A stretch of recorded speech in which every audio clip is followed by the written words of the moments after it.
சாய்ராம். சாய்பாபாவின் சரித்திரம். சாய் குடும்ப உறவினர்கள் அனைவருக்கும் என் இனிய காலை வணக்கம். இன்று பிறந்த நாள் காணும் மற்றும் மணநாள் காணும் அனைத்து சகோதர சகோதரிகளுக்கும் எங்களது இனிய வாழ்த்துக்கள். நாம் நம் பிரார்த்தனைகள் மற்றும் வேண்டுதல்கள் பலிக்க நம் சாய்பாபாவின் பொற்பாதங்களில் நம் கோரிக்கைகளை தொடர்ந்து 48 நாட்கள் சங்கல்பம் செய்து கொண்டு பிரார்த்தனாஷ்டகம் செய்வோம்.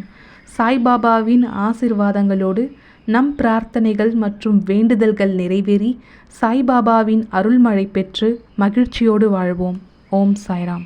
இன்று நம் சாய்பாபா கூறுகிறார், உன் வாழ்க்கையில் இப்போது இருக்கும் பண கஷ்டங்களும் மன கஷ்டங்களும் தீர்ந்து போக போகிறது.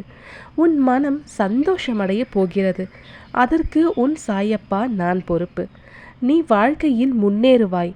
யார் எல்லாம் உன்னை இழிவாக பேசினார்களோ அவர்களே உன்னை பாராட்டும்படி நீ வாழப்போகிறாய். இப்பொழுது நான் கூறுவதை நினைவில் வைத்துக்கொள். வாழ்க்கையில் நீ சந்திக்கும் சூழ்நிலைகள் எதுவாயினும் அது மகிழ்ச்சியோ துன்பமோ அதை சமமாக பாவிக்கும் மனப்பக்குவத்துடன் நீ இருந்தால் உன் மனதில் தேவையில்லாத கற்பனைகளும் குழப்பங்களும் பயங்களும் நீங்கி இதுவரை தோற்றதையும் நம்பிக்கை இழந்ததையும் ஒரு அனுபவமாக எடுத்துக்கொள். நீ வாழ்க்கையில் முன்னோக்கி செல்ல அது நிச்சயம் உதவும். உனக்கான நல்ல காலத்தை நான் அமைத்து தருகின்றேன். கவலை இல்லாமல் இரு. உன் சாயப்பா நான் இருக்கிறேன். இன்று படிக்கும் குழந்தைகளுக்காக அவர்கள் தேர்வில் வெற்றி பெற வேண்டும் என்பதற்காக சிறப்பு பிரம்ம முகூர்த்த பிரார்த்தனாஷ்டகம். பிரார்த்தனாஷ்டகம். சாந்தமான மனமுடையவரே, சிறந்த அறிவுடையவரே, சாய்நாதா, அருள் நிறைந்தவரே, கருணை கடலே, சத்திய ஸ்வரூபமானவரே, மாயையாகிய இருளை அழிப்பவரே, ஜாதி மதங்களுக்கு அப்பாற்பட்டவரே, சாதனையின் முடிவை அடைந்தவரே, எண்ணங்களுக்கு அப்பாற்பட்டவரே, கருணைக்கு உறைவிடமே, ஷீரடி கிராமத்தில் உறைபவரே, ஓ சாய்நாதா, என்னை காப்பாற்றும், என்னை காப்பாற்றும். ஞானமாகிய கதிரவனே, ஞானத்தை அளிப்பவரே, எல்லாவித நன்மைகளையும் செய்பவரே, பக்தர்களின் இதயத்தில் உலவும் அன்னமே, உமது பாதங்களை அடைந்தவரை காப்பவரே, சிருஷ்டி செய்யும் பிரம்மா நீ, காக்கும் தெய்வமான லக்ஷ்மியின் கணவன் விஷ்ணுவும் நீயே, உண்மையில் உலகங்களையும் லயமடையச் செய்யும் ருத்ரனும் நீயே. நீர் இல்லாத இடம் இவ்வுலகில் எங்கும் இல்லை. சாய்நாதா, நீர் எல்லாம் அறிபவர், எல்லோரின் இதயத்திலும் உறைபவர். எனது எல்லா குற்றங்களையும் மன்னிக்க வேண்டுமென்று வேண்டுகின்றேன். பக்தியின்மை, சந்தேகங்கள் போன்ற அலைகளை விரைவில் நீக்குவீராக. நீர் பசு, நான் பச்சிலம் கன்று. நீர் சந்திரன், நான் சந்திர காந்தக்கல். உங்கள் பாதங்கள் கங்கா நதியின் ஸ்வரூபம் ஆனவை. அவற்றை நான் பக்தியோடு வணங்குகின்றேன். இப்போது உமது அடைக்கலம் அளிக்கும் அருள்மயமான கரங்களை எனது சிரத்தின் மேல் வைப்பீராக. எனது வருத்தங்களையும் கவலைகளையும் நீக்குவீராக. இந்த தாசகனு தங்கள் பணியாளன். இந்த பிரார்த்தனாஷ்டகத்தை கூறி நான் சாஷ்டாங்கமாக நமஸ்காரம் செய்கின்றேன். எனது பாவங்களையும் துன்பங்களையும் ஏழ்மையையும் உடனடியாக நீக்குவீராக. நீர் பசு, நான் கன்று. நீர் தாய், நான் குழந்தை. என் விஷயத்தில் மனதில் கடினம் கொள்ள வேண்டாம்.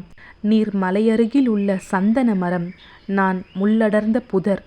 நீர் புனிதமான கோதாவரி நீர், நான் பெரும் பாவி.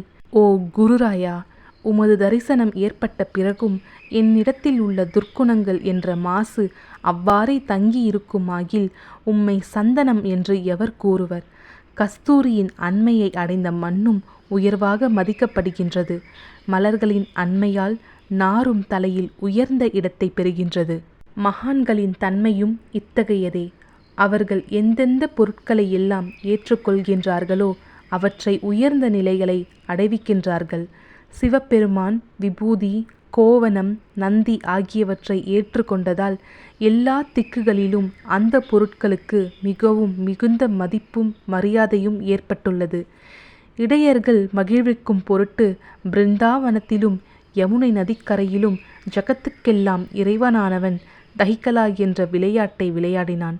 ஞானிகள் அவ்விளையாட்டையும் உயர்வாகவே மதிக்கின்றார்கள். அவ்வாறே நான் துராச்சாரியாயினும் உம்மை அடைந்துள்ளேன். ஓ குருராயா, எனவே இதை பற்றி உள்ளத்தில் எண்ணிப்பாரும். ஓ குருராயா, இகத்திலும் பரத்திலும் எந்தெந்த பொருட்களை சுகம் என்று என் மனம் சந்தேகமற கருதுகின்றதோ அவற்றையெல்லாம் நிறைவேற்ற வேண்டும். உமது கருணையினால் இவ்வாறு செய்துவிடும். எனது மனதை அடக்கிவிடும். சமுத்திரத்தை இனிமையாக செய்துவிட்டால் பிறகு உப்புத்தன்மையை பற்றிய பயம் இல்லை. சமுத்திரத்தை இனிமையாக்கும் சக்தி உண்மையில் உனக்கு உண்டு. எனவே தாசகனுவின் இந்த வேண்டுதலை நிறைவேற்றுவீர். என்னிடம் என்னென்ன குறைகள் உள்ளனவோ அவை அனைத்தும் உமதே. சித்தர்களுக்கெல்லாம் அரசனான உமக்கு குறை என்பது பொருந்தாது. இப்பொழுது அதிகமாக சொல்வது எதற்காக? நீரே எனக்கு ஆதாரம். தாயினுடைய இடுப்பில் உள்ள குழந்தை இயல்பாகவே பயமுற்று இருக்கின்றது. ஓ மகாராஜா, இந்த துதியை எவரெவர் அன்புடன் படிக்கின்றார்களோ அவர்களுடைய விருப்பங்கள் நிறைவேற்றுவீர். இந்த துதியை படிப்பவர்களின் 3 வித தாபங்களும் 1 ஆண்டுக்குள் விலகிவிடும் என்பதே இந்த துதியின் மேல் உமது நிரந்தரமான அருளாசியாக இருக்கட்டும். ஸ்நானம் முதலியவற்றை செய்து முடித்த பின், சுத்தமாக ஆன பின், உங்களது மனதில் சுத்தமான பக்தியோடு தினமும் இந்த துதியை படிக்கவும்.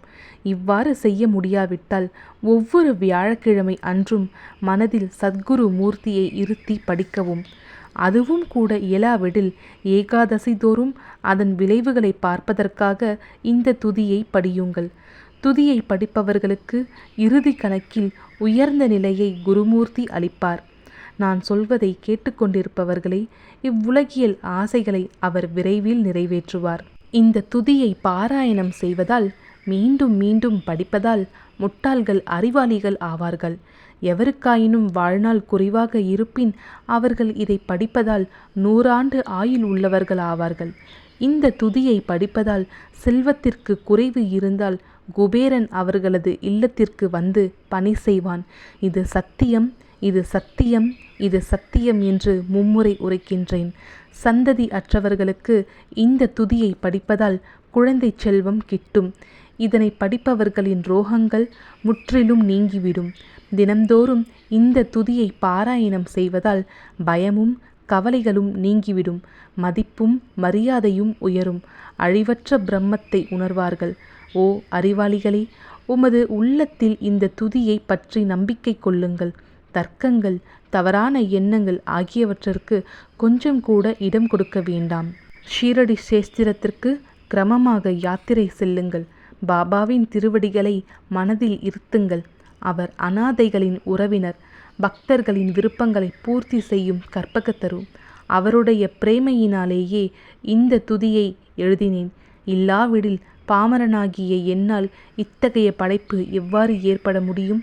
சக ஆண்டு 1918 ஆண்டில் பாத்ர பதமாதம் சுத்த பக்ஷத்தில் கணேச சதுர்த்தி திதி அன்று திங்கட்கிழமை 2வது பிரகாரத்தில் புனிதமான நர்மதா நதி தீரத்தில் மகேஸ்வரர் என்ற க்ஷேத்திரத்தில் ஸ்ரீ அகல்யா தேவியின் சன்னதியில் ஸ்ரீ சாயிநாத ஸ்தவன மஞ்சரி நிறைவடைந்தது. மகேஸ்வரம் என்ற புகழ்பெற்ற க்ஷேத்திரத்தில் இந்த துதி நிறைவடைந்தது. ஸ்ரீ சாயிநாதர் என் மனதுட்புகுந்து ஒவ்வொரு பதத்தையும் என்னை கூற வைத்தார். தாமோதரன் என்ற சீடன் இந்த துதியை எழுதினான்.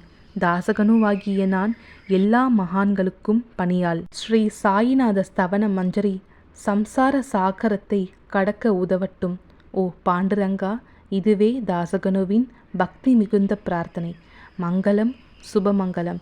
ஸ்ரீ சச்சிதானந்த சமர்த்த சத்குரு ஸ்ரீ சாய்நாத் மகராஜ் கி ஜெய். ஓம் சாய்ராம்.